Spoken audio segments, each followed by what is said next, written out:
Top, je suis né le 27 janvier 1926, je suis à la base de forme cubique, avec les années j'ai pris la forme d'un pavé droit de plus en plus plat, je suis regardé par des milliards de gens, je diffuse de la pure dope d'année en année, je suis depuis plus de 10 ans l'ancêtre d'internet, je suis...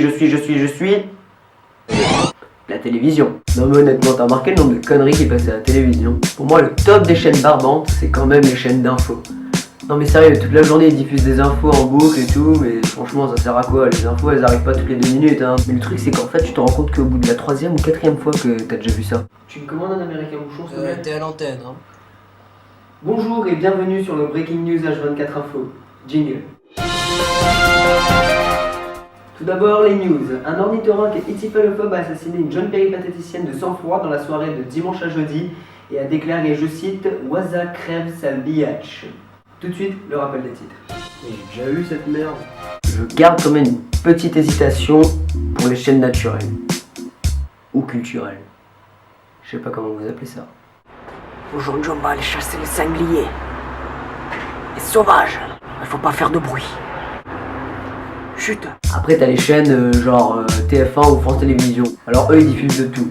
C'est du grand n'importe quoi. T'as les bonnes séries américaines, genre Feu de l'amour. Brandon. Oui, Patrick? Je dois te dire quelque chose. Ah mon Dieu.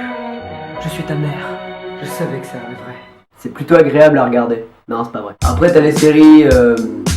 pareil, mais à la française. On va pas en parler, hein. Je pense que ça sert à rien.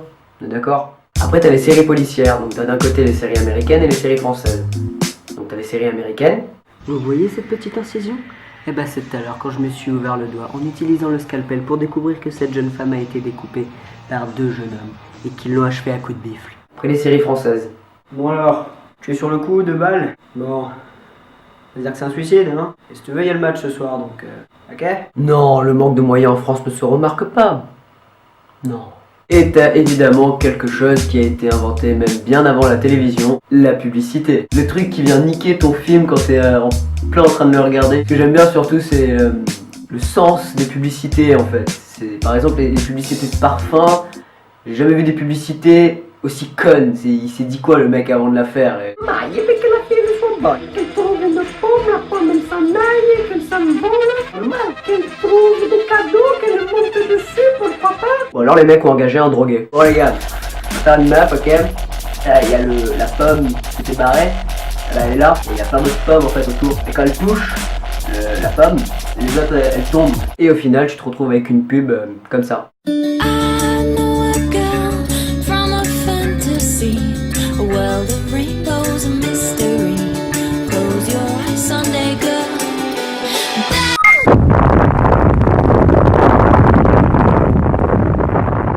Voilà, donc au bout d'un quart d'heure de pub comme celle-ci, tu pratiques l'activité la plus courante des téléspectateurs, tu zappes. Après t'as plein de sortes de chaînes, t'as les chaînes musicales. En fait moi j'aime pas trop ce genre de chaînes parce que en général ces chaînes-là elles tournent avec seulement 10 musiques. En fait ils te bourrent le crâne pendant un mois, les mêmes musiques, tu les aimes bien et puis après un mois après tu les écoutes même plus. Donc du coup tu n'écoutes plus mais tu consommes de la musique. Je le dis ouvertement, ça me révolte, oui ça me révolte. Mais bon, après la révolte vient la paix.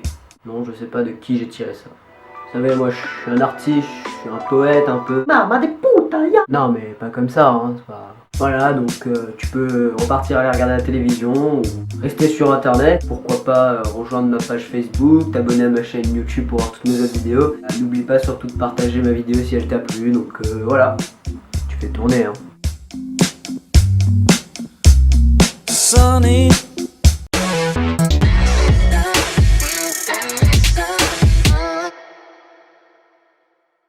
Je mate jamais la télé. C'est déjà le diktat de l'image, c'est-à-dire que c'est facile de nous apprivoiser à travers celle-ci. Il y a quelques chaînes, quelques programmes faits pour les jeunes qui peuvent être intéressants, mais c'est surtout beaucoup de bullshit. On va plus avoir des infos plus vite sur les réseaux sociaux que sur la télé et pas le même type d'infos. Si j'ai envie d'aller voir un truc sur les lamas au Pérou, j'ai juste à aller voir un truc sur les lamas au Pérou et je fais ce que je veux, quoi. Il y a le côté temporel du fait qu'on peut regarder quand on veut quelque chose sur les réseaux sociaux. Je pense que la télévision n'est pas morte mais qu'il faut qu'elle sache se renouveler. Je pense qu'elle va sûrement évoluer et qu'on va partir plus sur des trucs dans le mood de maintenant. Les réseaux sociaux, ça part dans tous les sens, c'est ça qui est extraordinaire et si on combine les deux, ça fera un bon mélange et ça sera top.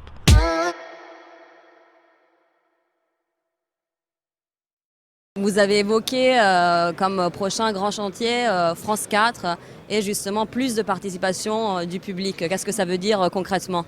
Alors sur France 4, d'ores et déjà, il y a des choses qui s'appellent les Nuits 4.0 par exemple, qui est un moment où on ouvre, où on donne les clés en quelque sorte du royaume télévisuel à des gens qui essayent de réinventer la télévision et qui le font dans l'univers numérique, avec les moyens du numérique, avec les structures narratives du numérique. Et donc ces choses-là existent déjà. Ça va s'amplifier un peu sur France 4 à partir du moment où la chaîne va modifier sa formule, ce qui sera dans les premiers mois de 2014, de façon à laisser une place un peu plus grande à la télévision, à ces nouvelles formes d'expression. Encore une fois, il ne s'agit pas de mettre du web sur la télévision, ça n'intéresse personne. Il ne s'agit pas non plus de faire un laboratoire. Un laboratoire, c'est juste pour des gens dans un labo. Il s'agit juste, à un moment donné, de penser que la télé qui se réinvente, elle se fait aussi avec des gens qui cherchent des nouvelles formes de narration, des nouvelles façons de faire de la télévision. Et le service public se doit de leur laisser un accès et se doit de leur laisser à un certain moment les clés pour que ça puisse s'exprimer et être visible par tous. Et vous avez parlé aussi de l'écran secondaire en disant que pour l'instant c'était une expérience qui restait un peu décevante. Comment est-ce que vous allez faire pour la rendre plus intéressante ? C'est une expérience qui commence, si vous voulez. Il se trouve que moi j'ai connu les débuts du web avec le modem 14K et croyez-moi, au départ, l'expérience elle était difficile. Quand on faisait, moi je faisais à l'époque du web d'information avec un modem 14K, quand il vous fallait 85 secondes pour charger une page d'info sans photo ou sans rien, l'expérience elle n'était pas très satisfaisante. Néanmoins, on avait la conviction que pour des tas de raisons, quelque chose là était en train de se développer, non pas technologiquement parlant, mais socialement parlant. C'est-à-dire que des usages étaient en train de se créer. Le second écran, c'est ça. C'est un usage individuel, personnel, qui se crée alors même que vous regardez la télévision. C'est-à-dire la télévision, le grand écran de la télévision, ça vous permet d'avoir une expérience collective, donc d'avoir plusieurs personnes qui regardent le même programme au même moment. Et si vous avez votre second écran, ça individualise aussi cette expérience. Et là, moi, je suis sûr qu'on est face à un usage social, sociologique qui est en train de se développer. Alors ce second écran, aujourd'hui, il est utilisé la plupart du temps pour rentrer dans des conversations sociales via Twitter ou d'autres interfaces comme ça,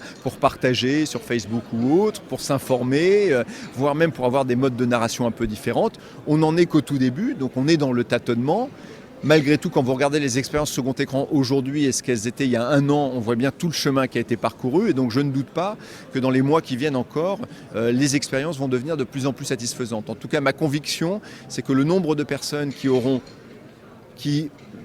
seront face à deux écrans en même temps, ce qui peut paraître étrange, c'est-à-dire l'écran collectif du très grand spectacle qui est le téléviseur et l'écran individuel qui permet, d'avoir une intimité sociale autour de ce même programme, ce mouvement-là va se développer. Sonia De Villers, Amazon Prime arrive en France. Alors c'est quoi Amazon Prime ? C'est le concurrent direct de Netflix. Pas seulement de Canal Play, aussi de toutes ces plateformes dites SVOD qui vous proposent de la vidéo au kilomètre sur abonnement. Amazon Prime arrive en France et coûte encore moins cher que Netflix, 49 € par an, pour des hits du 7e art, des docs et des fictions produites par la maison, même d'ores et déjà en lice pour les Golden Globes, pour certaines d'entre elles. À voir sur n'importe quel écran, y compris sur votre télé, si vous avez une box adaptée ou un téléviseur connecté. Je viens de faire une page de pub. Mais non, vous allez voir, ça s'arrête pas là mon papier. À cela, vous ajoutez tout ce que SFR, Orange ou Bouygues vous permettent d'acheter, comme films et séries, et ça donne des soirées télé d'un nouveau genre. Des tranches de vie qui se résument non pas à regarder, mais à choisir ce qu'on regarde, voire à ne rien regarder du tout parce qu'on s'est abîmé dans ce moment de déliquescence réflexive que constitue le choix. De votre télécommande, vous sillonnez au gré de ces catalogues sans fin.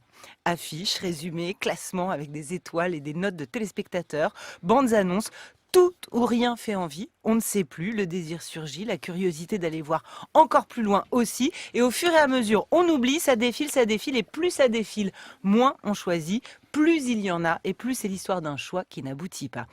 Et là, vous croyez faire l'expérience de la profusion technologique ? illusion. Ce qu'on fait là, c'est une nouvelle expérience de soi. Ni rétroactive, ni projective. De soi dans le temps réel et palpable du présent, de la conscience.